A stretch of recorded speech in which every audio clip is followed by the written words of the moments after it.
start again. It's a Redskin. What's going on, everybody? It's the Bulls Show, aka Aidan, and welcome back to another video. Ladies and gentlemen, we've got a Chicago Bulls and Milwaukee Bucks game reaction as we take a deep dive of the Chicago Bulls once again losing to the Milwaukee Bucks in a season sweeping series, and also going to be discussing the positive out of today as well as the Chicago Bulls officially do make the NBA playoffs and will avoid the play-in tournament. So a little bit of a good day, but also a very bad day in its in total, as we did lose and we got blown out by the Milwaukee Bucks once again. But before we get started, please like and subscribe to the Bulls Show. Turn notifications on and let me know in the comments below your thoughts about the Chicago Bulls game today, your player of the game, and your overall thoughts and opinions on how well we played and what do we do from the future now, knowing that our security in the NBA playoffs has been recognized and we will not make that play-in tournament. So we lost the game 106 to 127. A very poor game from the Chicago Bulls, and we can talk about the same old songs and dances that we've been talking about for quite a few number of days within that March period, and it feels like those very similar issues are still continuing to arise from the Chicago Bulls. I feel quite sorry for some players in today's game, but I also have to critique a lot of players in today's game as well, because at the end of the day, we've just simply not been playing well enough. We can always find our way to beat the good teams, to the below good teams, to tanking teams. But when it comes to teams that are above us, when it comes to those teams that are projected to probably win a championship or maybe compete for a championship nonetheless, we just can't seem to beat any of those teams. Not once have we been able to beat any of those teams, which is extremely frustrating. And I guess this is the last chance against the Boston Celtics. We've beaten them once, but if we can't beat Boston, then in the end, it's been a good regular season in its entirety. We had a winning season, but that's really a bad weakness to have under your belt, to not be able to beat some of the best teams, the top three teams in the East and the Western Conference. That is a very poor stat to have under your belt if you're trying to be a competitive team. But we have to look more specifically into this game today. I feel a bit sorry for some players. I feel like some players get a lot of criticism, but in the end, there's so many things that the Chicago Bulls do wrong that really, as a team, makes us get blown out of this game and just not really gets us in the competition of this game whatsoever.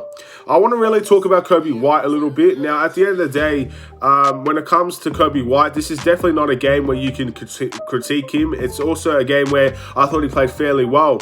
But for most of that game, Coby White was the only three-point threat that we had out there for the Chicago Bulls. Up until late in the first half, Coby White was the only guy to make the three-point shots for the Chicago Bulls. You saw Vucevic make 1 out of 6 in the entire game. And if he has to be a three-point threat, then he needs to start making them. Otherwise, he should not be out there in general. I hated the fact that he had 6 three-point attempts and he only made 1 of them. That is extremely poor from Vucevic. But outside of everybody else, again, you saw maybe Derek Jones Jr. made 2 threes in the second half. Patrick Williams started to get going in the second half as well. But Coby White was really the only three-point shooter in the first half.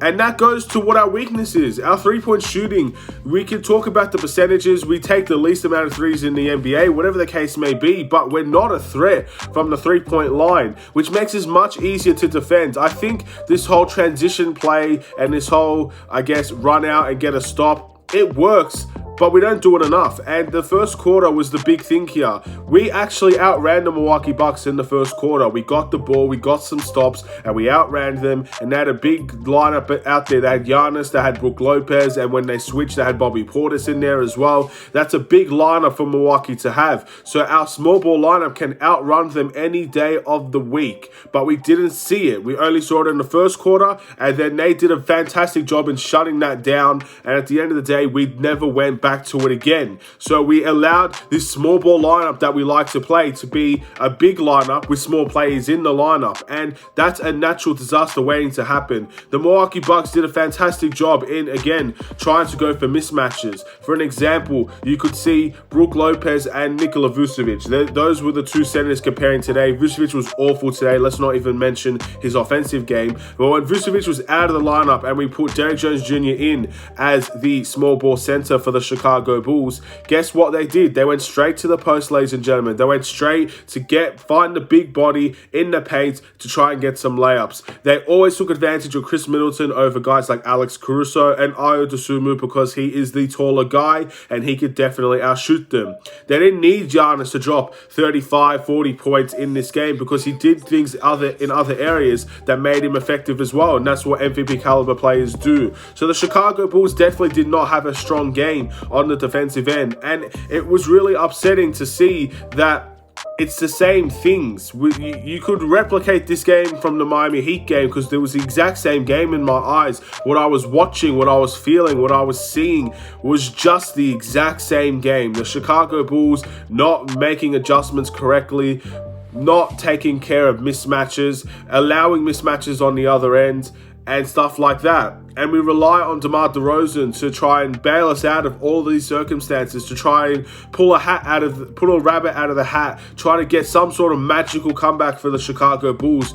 But it's not enough. These are things that are not sustainable. Let's say we win this game against Milwaukee and DeMar DeRozan dropped 50, and by far he was the best player on the team today, and you couldn't stop him, you couldn't guard him, you couldn't do anything. Is that sustainable for a playoff series? Let's say we verse Milwaukee in the playoffs. Is that sustainable? No, that's not sustainable. What teams like Miami does is sustainable. They beat you with five guys on defense. They make a game plan structurally ready to face any team that they put in front of. And offensively, they get every single other guy involved to allow their team to be as successful as they can be. And it's the same with the Milwaukee Bucks, and it should be the same with the Chicago Bulls. But I feel time after time, we do not get more players involved. And I feel time after time, players are not aggressive enough to get involved. And it's just a balancing act. There are some guys that you feel, wow, they just look like passengers out there. They don't do anything. They're just sitting in the corner. They're not really contributing. When they shoot the ball, they airball the ball, or they miss it badly. And then you have other guys that when they get the ball, they don't want to do anything with it. And again, it's just a balancing act, and DeMar DeRozan can't do it all, but I saw countless times DeMar DeRozan trying to pass the ball to somebody else to make a play, because it can't always just be DeMar DeRozan, and countless times he was disappointed. So he had to result in just shooting the ball at any given time that he could, because there was no one else really that was willing to step up and score those 20 points that we kind of needed in a game like this to help DeMar DeRozan. This is also the big reason why Zach LaVine's a huge miss in today's game. But thankfully, for the good news for the Chicago Bulls, we did clinch the playoff spot. Cleveland lost to Orlando today, a very surprising loss in all circumstances, because Orlando didn't have their best team out there either. So, yes, a very big win for the Orlando Magic, and that also helps the Chicago Bulls. They even sent a you're welcome tweet to the Chicago Bulls as well, and we've officially clinched the playoff spot. So congratulations to the Chicago Bulls in that regard. Again, I always want to see my team in the playoffs. I think the playoffs is the next step in our progression. In terms of winning a championship or anything like that, we're far from the favorites, and we're probably not going to get there this season. But at the same time, you want players like Zach LaVine, you want players like Kobe White, you want players like Patrick Williams and Ayo. You want players to learn. Even guys like Troy Brown Jr., I'm not sure how many times he's been in the playoffs either. You want guys to learn what it's going to be like, that atmosphere, how the game is different in the playoffs compared to the regular season, how if we make the correct adjustments in the playoffs, we could beat any team, and we could surprise a lot of teams as well. So whatever the matchups are for the Chicago Bulls, whoever we get in the playoffs, we'll have to make those adjustments depending on who we get. But also, it's going to be a unique experience for these guys, so they should be very happy that they got this far, and let's see what they could do in the NBA playoffs. Let's see if we can at least make the competition, make the team that we verse have to work hard if they're going to beat us in a season series. We have to make sure that we give them the fight of their lives. We need to make sure we get a little bit of respect out of a series, any series that we play. Again, I think there were a couple of guys that played well. Patrick Williams, in my opinion, played phenomenal in today's game. He was aggressive. He had a good rebounding game as well. Not surprising, considering the last 3 games was very good out of Patrick Williams also. We saw Derrick Jones Jr. come into the lineup today, made 2 threes. And in my eyes, we need more 3-point threats. We need more people that are going to make the defense respect the 3-point line, because we don't have a team that could do that. They often like to leave certain guys out at the 3-point line, and certain certain guys don't like to make them pay anywhere near as much as they should. So for the Chicago Bulls, I'd like to see guys start knocking down those threes. And if Derrick Jones Jr. is going to be the guy that could do that for the Chicago Bulls, then he should be brought back into the lineup straight away. We need three-point threats. We need guys that are going to make sure that, again, they will respect the three-point line. You can't get the best out of DeMar. You can't get the best out of Vucevic. You can't get the best out of Levine if you don't have shooters around them that are willing to knock down those shots and can do it at an efficient level. Transition game can only get you so far.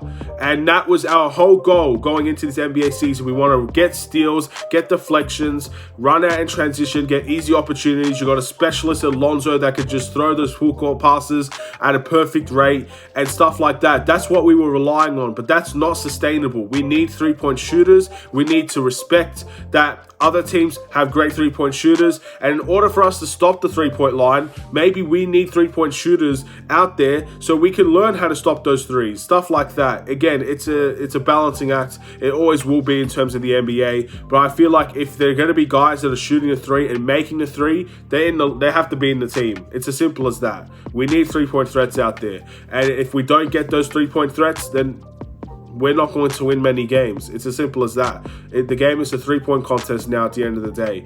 If you make more threes than the other team, you're most likely going to win that game. So let's just see what the Chicago Bulls can do in the playoffs. Again, I don't really want to talk about this game anymore. It's one of those games where we expected the outcome. Most of us did. We haven't beat Milwaukee 3 times. What makes us think we could do it for the 4th time and stuff like that. But again, our must improve is obviously Nikola Vucevic in today's game. Very frustrating. Very poor. 3 from 19 from the field. I can't believe it. And 1 from 6 from the three-point line. From the very beginning, too many threes. Way too many threes. And he's compared to Brook Lopez today. Brook Lopez had his season high in points today, while Nikola Vucevic had one of his worst games of the season. And they both play very similar. Brook Lopez shoots a lot of threes, but he has the ability to play physical in the paint. And Vucevic did nowhere near as much of that as he should in today's game. Brook Lopez is a very good center. Of course he is. But Vucevic has the ability to go into the post, in my opinion, against a guy like Brook Lopez. And he didn't do it. When did you see him do it? The only time I saw him truly in the post and actually want to take the shot was against Drew Holiday, the point guard of the Milwaukee Bucks. And even then, he got blocked one of those times. So it's not good enough from Vucevic. We all know that. And that is very disappointing. And that's not what you want to see heading into the NBA playoffs. It's as simple as that. The player of the game is DeMar DeRozan, but yet again, who else is going to really be in competition for this award in today's game? Absolutely no one. Again, Patrick Williams played well, but he's not the main scorer on the team. He did some great things. Kobe White, bench player, really didn't get involved too much compared to what you'd like, considering how well he actually played. And who else? Who else really played well? I can't really think of anybody else outside of Derrick Jones Jr. as well. So, yeah, that's my player of the game, DeMar DeRozan. The Bulls' record doesn't really matter anymore, to be honest. So, it'll be at the bottom of the screen. But still, we've made the playoffs. We're the 5th or the 6th seed in the Eastern Conference. That's where we're going to finish. Is where I predicted we would finish as well. So, that's a good sign for the Chicago Bulls. We can't get into the play-in tournament. Cleveland have secured that spot in the play-in tournament. So, again, good luck to everybody in the play-in. Hopefully, we see some good games there. And for the Bulls, we've got to focus on the playoffs now. We're there. We've got there. It was by hook or by crook, but we made it. And let's just see what we could do. Our next game is against the Boston Celtics, a back-to-back. This could definitely be a game where some guys rest because we know our security is safe. We don't need to overextend ourselves if we don't need to. Again, if you want to sacrifice the 5th seed to stay in the 6th seed, you can definitely rest guys here. But also, if you want to climb up in the Eastern Conference with the Raptors winning today, we'll be 6th in the Eastern Conference today. So if you want to try and fight your way up to 5th, then you obviously would need this game against the Boston Celtics as well. So all things considered, we'll just have to wait and see. Thank you for watching. Please like and subscribe if you're new. I'll see you in another Chicago Bulls video, ladies and gentlemen. Have a wonderful and safe day. Stay safe, stay healthy, stay tuned for more. Take care and peace.